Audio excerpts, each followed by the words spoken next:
Find that you're excellent at holding your bladder when you're sitting or when you're lying, but as soon as you stand up to go to the toilet, take a few steps, that's when you have some incontinence that occurs.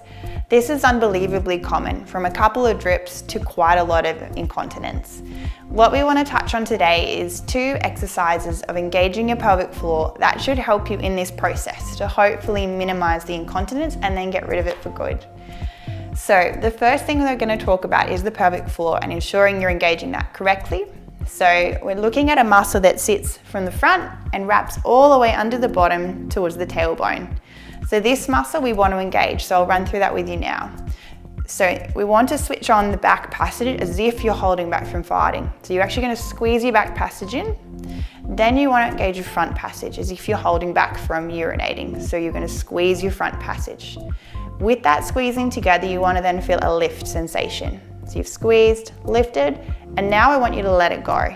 And you should actually feel an opening up of those areas and a dropping down. If it's dropped down, you've done it perfectly. Now we want to coordinate this with movement. So I want you to switch on your pelvic floor, your back passage, your front passage, lift, and I want you to stand up.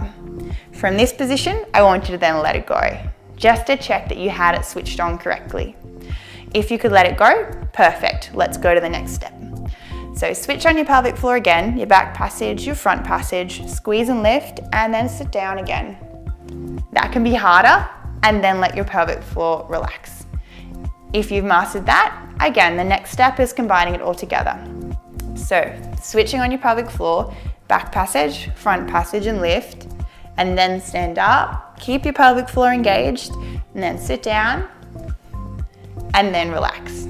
If you let it drop out, perfect. What you want to do now is just practice repeating that so that you get stronger with your muscles and you get better at repetition. The second exercise is incorporating walking. So what you want to do is engage the back passage again, your front passage, and lift. You'll stand up, keep your pelvic floor on, take a few steps, 1, 2, 3, turn around, which can be hard, walk back to the chair, and then sit down, and then let that pelvic floor relax again. If you've been able to make it there and let that pelvic floor fall out, well done. Often it's not that easy, and it takes practice of breaking it up along the way and trying each of those movements with your pelvic floor switched on. If you have any more questions, please come and ask me or call me. But definitely don't give up on your pelvic floor. The body is so amazing in how it can heal. I see this every day. All the best.